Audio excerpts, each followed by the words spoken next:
Perpecahan PN hampir pasti. Dalam sejarah politik tanah air, Parti Islam PAS tidak pernah memenangi mana-mana pilihan raya sehingga berjaya menjadi kerajaan.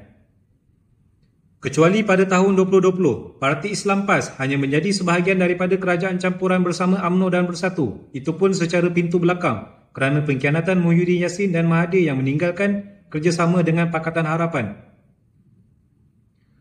Selepas lebih daripada 2 tahun menjadi pembangkang akibat kalah tak cukup jumlah semasa PRU 15 yang lalu, Gabungan Perikatan Nasional PN dilihat semakin kecewa saban hari kerana beberapa usaha kotor mereka untuk menjatuhkan kerajaan Madani menemui jalan buntu.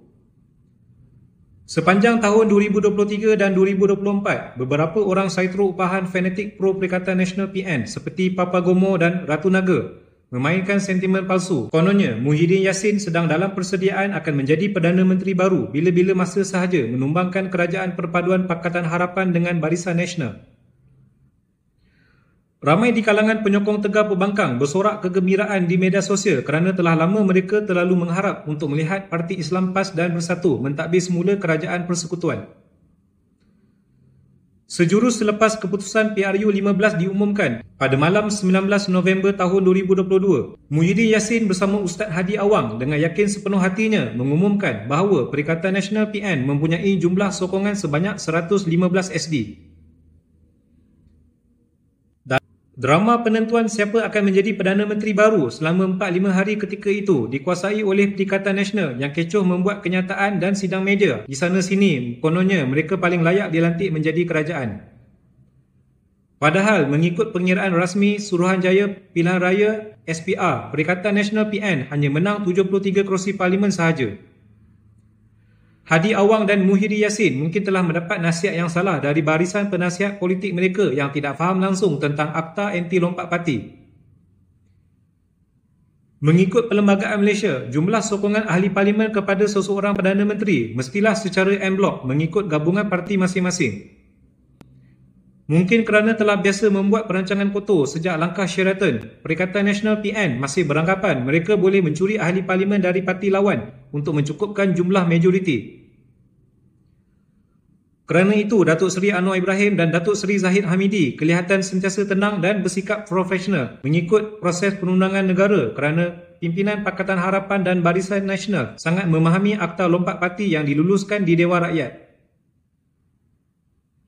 Akhirnya, pada tanggal 24 November tahun 2022, dengan sokongan sebanyak 82 kerusi parlimen dari PH dan 30 lagi dari Barisan Nasional, Anwar Ibrahim telah diangkat menjadi Perdana Menteri yang ke-10.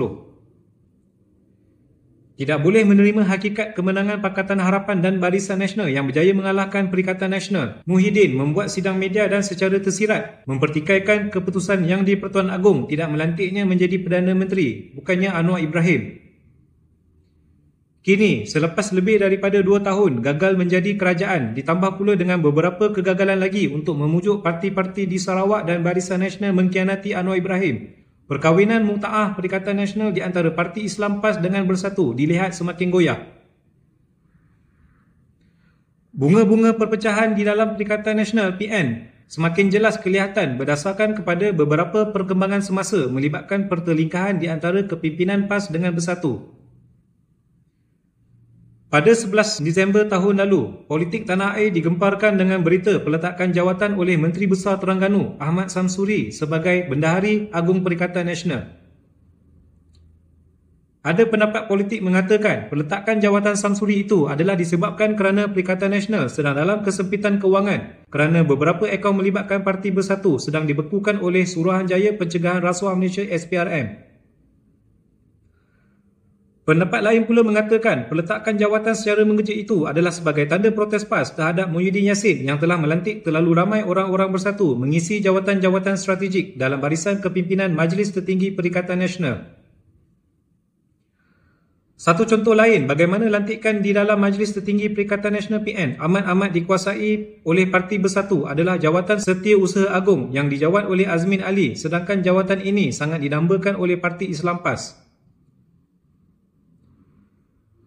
Kerana itu, tidak menghairankan mengapa PAS menolak mentah-mentah seruan Azmin Ali yang sengaja membuat gempak mengatakan PRU mengejut akan diadakan pada hujung tahun 2025 ini. Pada tahun lalu, Hamzah Zainuddin meletakkan jawatan secara tiba-tiba sebagai Setiausaha Agung PN. Sejurus selepas itu, pemuda PAS bermati-matian mencadangkan Taqiyuddin Hassan dilantik sebagai ganti memegang jawatan strategik itu. Dari situlah bermulanya bibit-bibit perpecahan Perikatan Nasional apabila pemuda PAS dan Bersatu saling bercakaran memuka aib satu sama lain sehingga Wan Ahmad Faizal mengeluarkan kenyataan media menggesa Parti Islam PAS agar bersabar dan tidak membakar kelambu kerana marahkan nyamuk. Untuk rekod, pada 20 Januari baru-baru ini, PAS pernah mencadangkan secara terbuka akan mengemukakan nama baru bagi menggantikan Ahmad Samsuri. Bagaimanapun, setakat hari ini, tawaran tersebut masih tergantung dan tidak mendapat sambutan sama ada dari pihak PAS atau Bersatu. Selain daripada isu peletakan jawatan oleh Ahmad Samsuri dan Taqiyuddin Hassan yang tidak dilantik menjadi Setiausaha Agung PN baru, gabungan pembangkang Perikatan Nasional juga dilihat semakin berkelahi apabila Parti Gerakan sering mengambil langkah menungkar arus melibatkan isu-isu kepentingan kaum Melayu dan bukan Melayu. Mana tidaknya, PAS dan Bersatu gairah memainkan sentimen anti bukan Melayu secara ekstrim bagi membolot sokongan para pengundi Melayu. Tetapi, dalam masa yang sama, Parti Gerakan diketuai oleh Dominic Lau banyak membuat kenyataan tidak berpihak kepada kaum Melayu.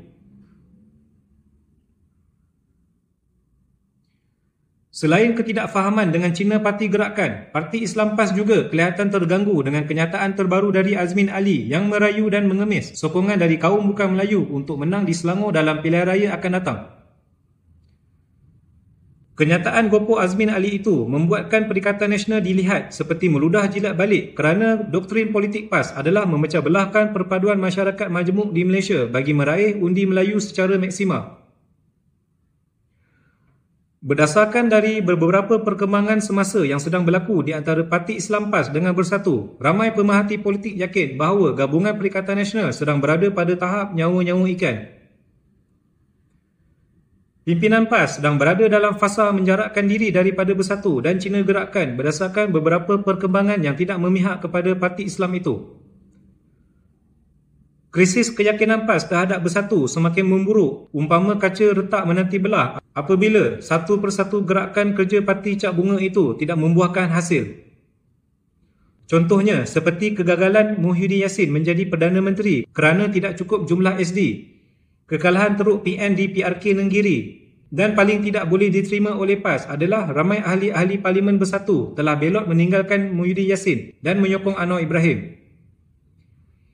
Ini termasuklah 5 orang ahli Parlimen Bersatu di Sabah yang diketuai oleh Haji G mengumumkan keluar dari Bersatu dan menyokong pembentukan Kerajaan Madani pada 10 Disember tahun 2022. Nasib malang teruk menimpa Perikatan Nasional apabila 6 orang lagi ahli Parlimen Bersatu iaitu Bukit Gantang, Labuan, Jeli, Gua Musang, Kuala Kangsar dan Tanjung Karang mengisytiharkan menyokong Perdana Menteri Anwar Ibrahim sekaligus menyusutkan jumlah ahli Parlimen Bersatu di bawah kepimpinan Muhyiddin. Mungkin pimpinan Parti Islam PAS telah berfikir masak-masak menilai kegagalan demi kegagalan Bersatu yang akan menjejaskan masa depan politiknya. Maka tidak mustahil untuk kita melihat Perikatan Nasional akan musnah dalam jangka masa tahun 2025 ini. Lagipun, Parti Bersatu memenangi banyak kerusi Parlimen dalam PRU 15 yang lalu adalah kerana atas ehsan PAS yang mempunyai jauh lebih ramai penyokong di peringkat akar umbi. PAS tidak rugi apa-apa jika mereka meninggalkan perjuangan politik bersama Bersatu kerana PAS sudah terbiasa menjadi pembangkang sejak dari zaman awal kemerdekaan lagi. Menguasai 4 buah negeri seperti Perlis, Kedah, Kelantan dan Terengganu sudah cukup untuk PAS kekal relevan dalam politik tanah air walaupun tidak pernah berjaya memenangi pilihan raya di peringkat persekutuan. Kita sama-sama nantikan apakah strategi yang sedang dimainkan oleh Parti Islam PAS dalam menangani masalah ketidaksefahaman dengan Bersatu dan Parti Cina Gerakan. Adakah pembangkang Perikatan Nasional akan hancur sebelum pilihan raya umum ke-16 nanti? Terima kasih kerana